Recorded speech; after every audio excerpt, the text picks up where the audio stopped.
I'm Kristen Andre, founder and chief strategist of Andre Consulting Group. I founded my company almost 10 years ago because I love helping people not only succeed, but thrive in their careers and their lives. So many times I meet amazing people who have so much more potential than what they're utilizing.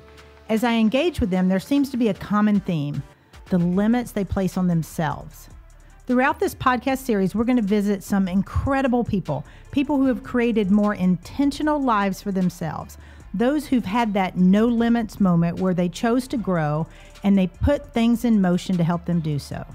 We will focus on how you can break through limits. We will equip you with strategies to help you lead a more intentional life, and we will have a lot of fun along the way. So let's dive in.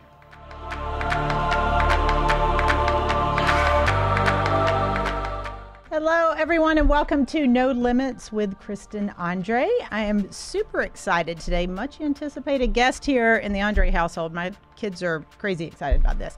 We have with us today Mark Burns, Master Mark Burns, who is with the American Taekwondo Association and 6th-degree black belt, world champ, just all-around tough guy. And also, I think a lot of the listeners may not know this about me, but I am a 2nd-degree black belt, and Master Burns here was my instructor that helped me get there. So super excited to have him on the show. And part of my reason for asking you on the show is you do a ton of work in the leadership space. And I think people don't realize this about Taekwondo, but it's mental and physical. There's obviously a lot of physical work, but you're having to do a lot to prepare people mentally to overcome limits and challenges and things like that. So before we dive into kind of the work you do with everybody, tell us a little bit about you and your journey with business, Taekwondo, everything, and how you got where you are. Well, first, thank you for having me on the show. This is really a first for me. So nice. Okay. I don't get nervous very often, so. Yeah, kind of a little bit. Are you a little nervous? I love this. A little out of my element. Please write this down. Master Burns is nervous. Love it. All right. It'll fade quickly. It will. At least I hope so. It will. No, it's leadership is great. Finding people's limits that they place on themselves and then pushing them through that is really exciting, especially when it comes with children and things like that. And for me, that started as soon as I walked into my first martial arts school. How old were you when you started? I was 9 years old. Okay. When I started at my a commercial martial arts school, learning from friends and family members and things like that was at an earlier age, but a commercial martial arts school, which is kind of funny because it's kind of like a movie script, because the school that I went to was actually in the basement of the Chinese restaurant that my mom worked at. That is so like a movie. It is, yeah. Okay. And it was really small, no windows, it was in the basement. And so, but as soon as my instructor at the time started teaching me, I just looked up at him and I was like, that's what I want to do. I want to be on not the receiving end. I want to be on the giving end of that. So I wanted to be where he was at. And from that moment, I just decided that was what I was going to do. Okay. So you've been training. It's going to give away your age now. How long have you been training? A while. 30 plus years. 30 plus years. Yeah. So but that is, if you really think about it, how many people stick with a sport or even a career nowadays that long? Probably 5%. Okay. All right. So what made you love it so much? Oh, man, this is really a tough question. I mean, just the way it made me feel. I mean, knowing that I could manipulate my body and protect my body with everything that, was already granted to me at birth. Okay. And I didn't have to use anything extra externally to make me feel super, I guess. Yeah. Okay. Now, I know a lot of times, because you have a competitive history to you too, in terms of a lot of martial artists do martial arts and they go to class and they come, this, most of the students, but you competed as well. Yes. At a world level. And he has, so those of you watching live stream, he's kind of grinning a little bit here. But for those of you guys who don't know much about martial arts, there's a lot of different associations. You're part of the American Taekwondo Association locally here in Atlanta with Karate Atlanta. And you competed on a world level, won a world title, which is awesome. I messed that up. 4 world titles. So what does it take to get to the world level? Because some of the people listening have heard me talk about my daughter before. My daughter was one of your students and competing for a world title this summer, but it's a lot. Like, it's intense. I mean, how do you mentally prepare to compete at that level? Well, shoot. I mean, it's just like everybody says. You just wake up and you just win, right? No, no, it's not like that. You just go show up. Yeah, you just show up and you win. No. Well, I can tell you this: it is not anywhere like being in that stage is not anywhere I thought I was going to be. Okay. As I began to compete, I saw that the harder I trained, the better I performed. And then I started setting goals. You know, obviously that's the easiest way to start picking away at things that you want to accomplish in life is set the goal to have it. And when I decided that I wanted to compete at a higher level, what I did was just find the people that were the best at it and compete against them and just get beat and beat and beat and beat and beat.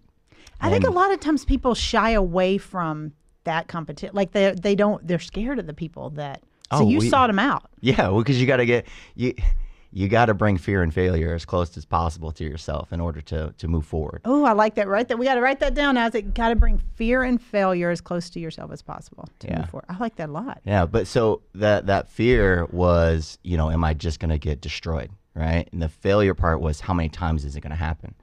And so for me, like it took me 16 years of hardcore like competing against the top people in the country, just to get close to even the first chance to compete for a world title. And then probably a few years after that is when I finally won my first one. Okay. And so starting year one and then doing it every year for 16 years straight and missing that chance or missing that opportunity of winning, really is hard. It's hard to finish a season and lose and then go, I want to do that again. That's tough. It is tough. And I feel like that's where a lot of people give up because I competed at World Championships last year. I came in third. That's great. Which was fantastic. And if you guys that are watching live, I'm not the tallest person in the world, so my ring was a little tough. My last opponent was 6'2". You can kick pretty high though. I can kick pretty high, but you can kick pretty high. Yeah, but it was tough. Like I was very happy with my standing, very happy. But with that said, I took the season off. I had some injuries, and I didn't get back. So what I admire about what you did and what you're saying is, you kept going for 16 years. And how many people do you think, whether it's competitive sports or business or life in general, just give up too soon? Probably a majority. Yeah. But I think that there are a lot that also work through it. Yep. But they're just not talked about. Like, they're not on that. They're accomplishing things that we wish we would accomplish and going through them, but they're just not on the stage or given the opportunity to promote themselves, to say, hey, look, it took me 75 years to get a world title, or something like that for some people that have been searching for their goal that won't give up, and I think that's that, no limit mindset when it comes to it. If there's nothing holding you back, why not keep going for it? Just keep pushing. Yeah. Keep pushing. How do you work with the kids that you train to help them develop that attitude to keep pushing? It is really tough now nowadays because everything is so quick in our in society. The immediate gratification thing. Yeah, all the rewards right away. Yep. And so if they're not rewarded right away, then they just move on to the next thing, unfortunately. And so it's really tough. It's just seeing the small rewards in everything you do, whether that's just improvement in yourself and not having to have a trophy or a medal to give you that positive reinforcement of your accomplishments. Right. So a lot of times what I'll do with the kids is I'll just, I'll let them understand, kind of seeing positive parts of their journey in the year of their season or whatnot, training or wherever they're at in their martial arts journey, and let them revisit that and see how that made them feel. And however that made them feel, then I would allow them to just keep that energy in their mind and that emotion in their body, and then use that to push them farther, right? If we always think back to like when I won my first title, and then I think about the process to win that world title in that season, and all the things, the training I did, the preparation I did, if I just repeated it, I will have the same Do results. it again. Yeah. And so that's just. And I think that's, you make a good point, is that we focus, so much of society focus on the medal, the trophy, the place, the title, as opposed to the work it took to get there. And you mentioned the trophy earlier. I am one of those parents who is adamantly opposed to the everybody gets a trophy type of thing. It just drives me bonkers. Like, it really does. I'll see, and you know this about me, that I'll see somebody just like, everybody gets a medal or this. And I'm like, really? For showing up, that's not really it. And because the kids focus on, I got a medal, as opposed to, I trained, 3 hours a day or whatever. My poor little one at this point, I mean, she literally is but on top of class, a couple hours a day outside in the gym by herself, just going through and repeating over and over and over again. And sometimes I feel like it's the discipline to be able to repeat the necessary things over and over and over again. Now, I think you have that internally. You just kind of are wired that way. I don't know what I have internally sometimes. I just, we've all said that, but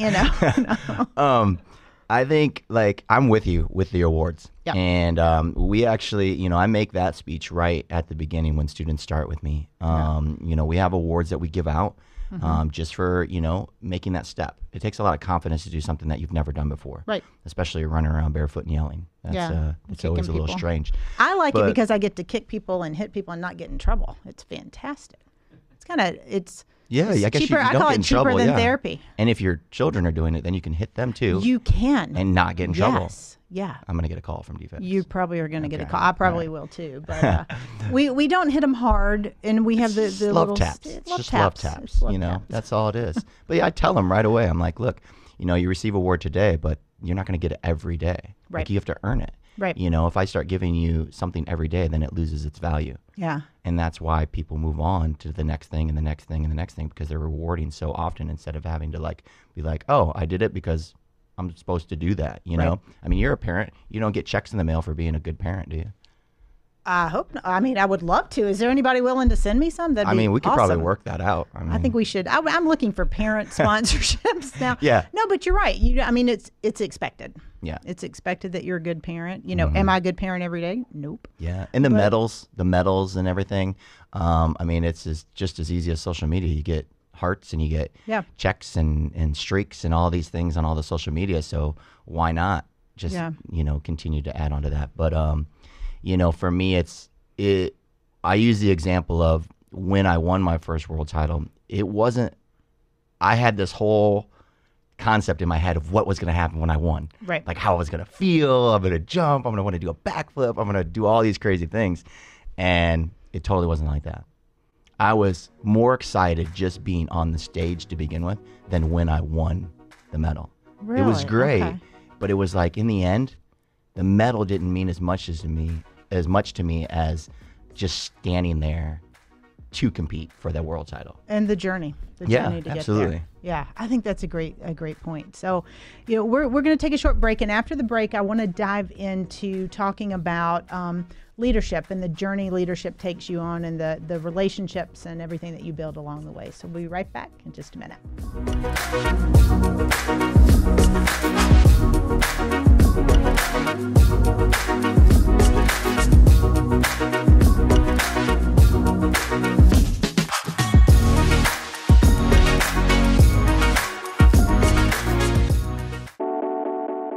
Hey everyone, it's Kristen. Be sure and visit my website at www.andregroup.com. That's www.andreegroup.com.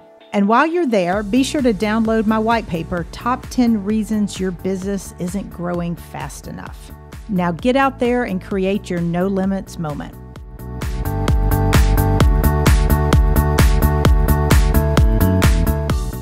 Welcome back, everyone, to No Limits with Kristen Andre. We are here with Master Mark Burns of the American Taekwondo Association.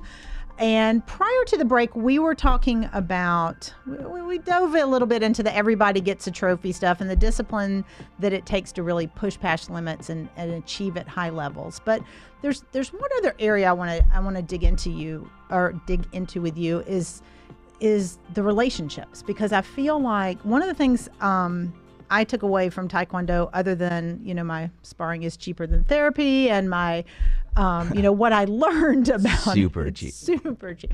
But what obviously it helps physically and it helps mentally because you develop a lot of toughness. But one of the things I found being in a sport and an organization was the relationships. So, honestly, some of my closest friends I met doing Taekwondo. So what's interesting, and this is a little marketing tip for you guys listening, is the way I started. My daughter was a student, and it was, I don't know if you remember this, it was during May, and every May the school would do a Moms Train Free. I think it was a little trick to get us to out of the chairs and onto the mat. And when we did that it was 5-6 years ago now, right. I think there were 14 of us that did it, or 14 or 16, and I think like 12 or 13 of us ended up getting black belts, at least hitting first degree black belts. Yeah, absolutely. And what was interesting is I feel like what made us stay with it was less this sounds bad, less the karate and more the relationships that we were building. It's like a team. It's an individual sport, but it was really, really like a team. So how do you weave relationship building into the leadership traits that you're teaching the students? Because I know you're teaching them a lot of physical stuff, but you have leadership traits you're teaching them as well. Mm-hmm. And I feel like the kids that I've seen, my daughters included, come through that school, that it's about the relationships.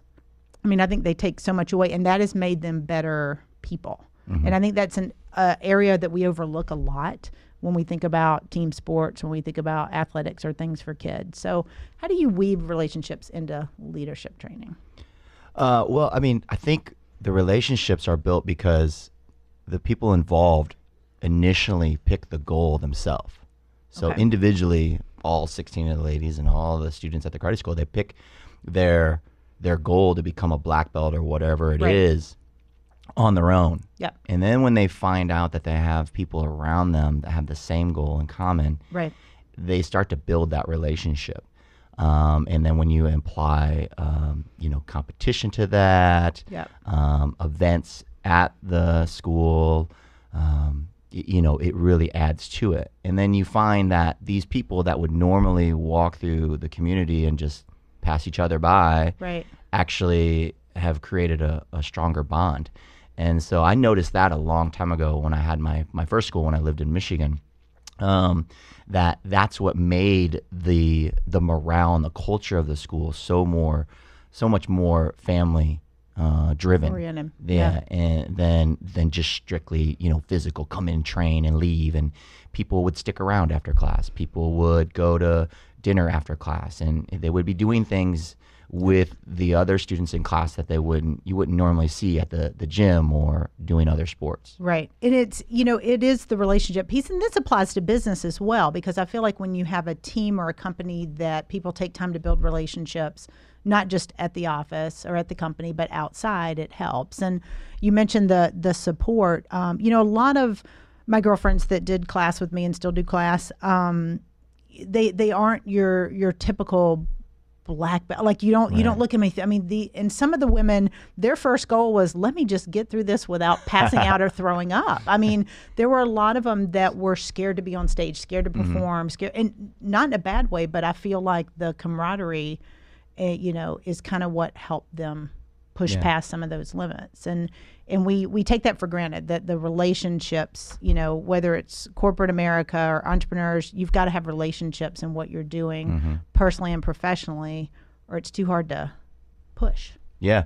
I think a lot of it comes from, that just, everybody's invited. Like nobody's excluded, right, from it. And the biggest part of leadership, I think, in being able to create that is doing it with love. And like for me, the acronym, like if I make a love in an acronym, it would be lead others, value everyone, right? And so, nice. I try to lead others to do things that they would never see themselves doing. I have students that come in, in their first class and they're doing flying kicks into the bag, and I ask them. That was not me. I mean, you did eventually. Eventually, it was not day one. Not day one. I didn't do it for the adults. We gotta warm you guys up for that. But with the kids, and then I asked them, did you think that today you were gonna come in here and be flying across the room, hitting bags and knocking over things and doing things that you didn't think your body could do? Yeah. And it's always, no, I didn't think that. Yeah. And so, leading them to do that, and then valuing that they have needs. Everybody has needs, and finding out what they are. And sometimes all they need is just a relationship with somebody, whether that's on a physical relationship as far as training together, or whether it's more or less just having that bond after class, and when you're tired and sweaty from doing all that working out, and then you're like, hey, I just need to talk about some things. I need to get through some things. So it almost becomes like a counseling session too. Yeah. I know that, especially for the ladies and the kids, they all, play dates and things like that. And then ladies go to lunch and everything. So. And dinner. And dinner. And girls' nights. Yeah. And then the guys always, they stand out in the parking lot and talk by their trucks. I don't know. It's just something they do after class. But it's great. Well, so how do you think, and I agree with you, because I've been a part of that, and my daughter's getting ready to go on a trip with her team, with a sparring team, and they're flying out to visit another friend, and it's great, but the bonds these kids have are crazy. They're going to be lifelong friends, but it's created, martial arts creates a very unique opportunity for that. So how can that be translated to a work environment or to the corporate world? Because I know you obviously have a lot of you're in business, but you have a lot of students who own businesses or high-level executives at companies. How can they take these leadership qualities that they're learning and the relationships that they're building, the kind of essential tools behind that, how can they translate that to business, to corporate environment? For most of them, I think that if they just take a few of the key ones, most importantly, inviting everyone, involving everybody into the process, whatever that process is to make their company great. If they involve everyone in it, it's going to, create that. Yeah. And then the next thing would be making sure that they have humility, humbling themselves to know, hey, you know what? Yeah, I'm the CEO of this company, but yet I know when I walk through this Taekwondo school, I am just another person, and now this instructor is going to take control of me. Yeah. And he's my CEO, right? And so taking that same mindset and saying, you know what? I'm going to be like my employees or the people that work underneath me. I'm going to humble myself a little bit. And then obviously, sacrifice and patience. Those are two things, because not everybody works at the same rate. So you got to be patient, and you got to be willing to sacrifice the time to put into those people. Yeah. And I think that goes back to the second part of your LOVE acronym was the value everyone. Mm-hmm. And that, I think we miss that a lot of both personally and professionally. I think that you'll see quotes of people all the time saying, treat the janitor the same way you treat the CEO. And we hear the quotes and everybody likes it. And they're like, yeah, that's great. Absolutely. But it doesn't happen that way in the real world a lot of times. And it's because people's value are dollar signs, not human signs. Absolutely. And I think switching that and looking at it, because it is humbling. It's every, in a sport such as Taekwondo or any other sport, you've got people from all walks of life. You really, really do. And at all levels of companies. And you're on the same playing field. And I think it's the same way, like, with going to church. I know you're very active in your church and volunteer with the youth there, the high schoolers there. But we put everybody, like when you walk through a karate school or you go to church, you don't always know what they do. Mm-hmm. So we do value everyone there. But then as soon as we get into the professional world, I see it a lot more. They kind of look down a little bit. So I think it's totally cutthroat. And you're right. There's no dollar signs really. You're not making dollar signs at karate. You're not making dollar signs at church if you're just there for you.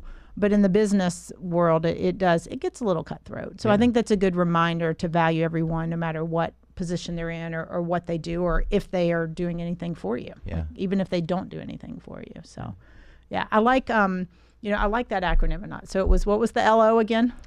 Lead others. Lead others, value everyone. So I think that's good. So talking about leadership, what do you see with kids these days? Tell us about the kids these days, because we hear so much about, the entitlement generation and how the iPhones and games and all that are just kind of dumbing down the kids. What do you see from the kid? Now, I'm going to assume the kids you coach are much, much better than most kids because they're, in martial arts. But anyway, that aside, what do you see from the youth of today, both through the people you're leading at church and the people you're leading at your school? Wow, what do I see? Should we be I don't know. Should we be worried? I'm not, I don't have the authority to state or speculate on any of this. I just want to know if we should be worried about this generation of kids we have coming up. I don't think we should worry about this generation. I think this generation has tons to offer. I think that we give up on our generation too easily.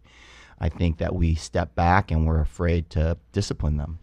I really think that's the biggest part. I think that, at a young age, if we allow or enable the kids to make poor decisions and tell them it's okay, or just like, I don't want to fight with you, and I just move on to the next thing and just, forgive and forget kind of idea, I think it doesn't lead for anything. I mean, yeah, I was not a great kid when I grew up. I was not good. I mean, the belt was literally around my... You were allowed to use it back then. Yeah, and you were allowed to use it. And now, I don't necessarily say yes or no to it. But I think that the symbolism behind it and what it represented as far as discipline, it can still be taught some way, without maybe being physically done. I think if we allow the students or the children of today to, understand, hey, everything you do has a consequence, and you're going to have to feel this consequence for a little bit, and then we'll work through it together. Yeah. Right? You're not a bad person. You're never in trouble. You're always learning concept. Right. I like that. And that hits. I'm sitting here going, ooh, there's so much we can talk about here. All right. So here's what I want to do. We're going to take another short break. And after the break, I want to dive into this discipline piece a little bit, because we all have an opportunity to help mold and shape this next generation that we have coming up with the kids. So we will be back in just a second to talk a little bit more.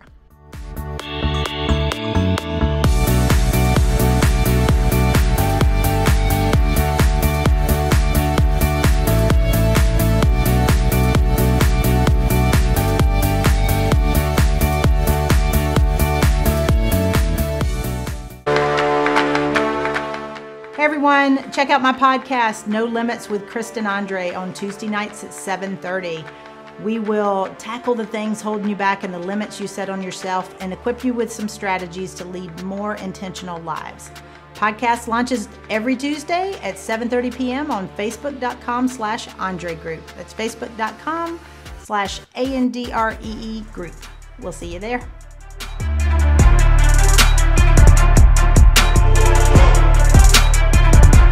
Welcome back, everyone, to No Limits with Kristen Andre. We are wrapping up our time with Mark Burns, the American Taekwondo Association. And prior to the break, we were talking about discipline as it relates to kind of kids and the leadership and the things we're trying to teach them and the next generation coming up. So, in thinking about children, I feel like we need...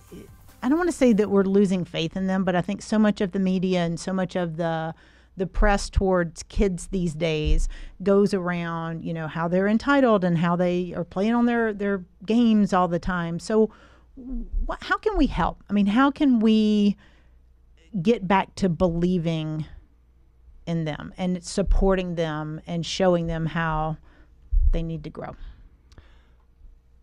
One is just knowing that the value of them goes way beyond what we just see externally when we see them on their phones and they're doing this. I mean, they're doing so many things on their devices that are enabling them for the future, right? Which is going to be a total technological, society, right? Absolutely. And so, but, just knowing they have so much to offer, giving them that door or that stage to say, you have so much to offer, but don't forget where you came from. And you came from a place where there was no technology. Yeah. So put yourself in that position first. Put yourself in that place to give you the foundation and the fiber you need to stand tall, so that when it comes to that point when you want to create something in the future or make the world a better place, you have something with some grit to it, some ground to stand on, and people will back you, because one of the biggest things you can do is not tell people, oh, I'm going to be better than you, or I'm going to do better than you, or I'm not going to be like you. Right. It's just set an example of the things that they look highest on. So if your parents or my students' parents, or even my parents, if they tell you, oh, you shouldn't do this, oh, you shouldn't do that, because it's not proper, or it's not, ethical, or whatever. What I do is I just know the things that are, and I focus on those things, and in their eyes, I show them, or have the students show them that they can produce these positive things, and then say, now, because they have something to stand on, they can go, hey, well, look at this, I can do this too. I can do this too. Yeah. So let's talk about belief for a second. How does belief weigh into that? Because I feel like with kids especially, adults are the same way. We want somebody to believe in us. We want somebody to understand and let us feel heard and feel like they get us. Mm-hmm. So how can we best help the children and the kids and the younger generation? So I would say anybody younger, how can you help the younger generations know that we believe in them? How can you show belief? Well, for that, like for our students, we teach them, belief is yes, I can, right? And, we let them, pound their chest a little bit, give them a really little pump. And, but it's giving them that opportunity to say that, it's cheering and celebrating all their accomplishments, not with rewards, but just by reinforcing that positive behavior. Be like, hey, you stood still for like 10 minutes. That's awesome. Way to go. Right. See, you can do something. And I think that's, it can even start with little things like this. And I remember years ago, my little one, she's got the wiggles. She has trouble sitting still. And I remember you sitting her at the edge of class and putting a dot on the floor and said, okay, you got to stare at that dot. And she sat still and didn't move. And that's the first time in my life I'd ever seen this child sit still. Mm-hmm. But it was like, you can do this. You can, and it sounds silly, and I know it's trivial, but to her that taught her, oh, I can do this. So, little things, little steps to show that we believe in them, and that's for any age. I think adults, and I think people in the corporate environment need that as well. And I think the biggest one is give them responsibility. Yep. That's a true sign of somebody believing in you, is when somebody extends a responsibility to you, whether it's leading a warm-up like at our school, or teaching a class, or just chores at home. At home. Hey, here's your responsibility. Right. And then leading them through that responsibility, but taking them through. Don't just tell them. Like, take them through the journey of that responsibility, so they know exactly what to expect for themselves. Right. Let them create their own expectations of it, not you, because they'll never meet your expectations. Right. Nobody ever meets anybody else's expectations. They only meet their own. And so we have to teach them to create their own expectations by kind of leading them, guiding them through that. And doing that. And I think that's a great thing. And, we've mentioned before that every episode we issue a challenge to our listeners. So based on what you're saying, here's what I think our challenge is to you guys this week. And we ask you to join us on Facebook. We've got a great page set up. It's at #NoLimitsMoment. And we're going to ask you to go there and follow our challenges and comment on what you're doing. So this episode's challenge to you is to believe and show somebody that you believe in them. So we want you to go to the page and talk about belief in your children, belief in a younger generation, a younger coworker, something that you're doing to show somebody that you believe in them, and with the effort of and the thought of guiding them to push past the limits that they have. So help them learn a little bit, lead others, value everyone, and let's all take that away and move forward and help break past those limits. So thank you, Mark Burns, for being with us today, and till next time, we'll see you soon.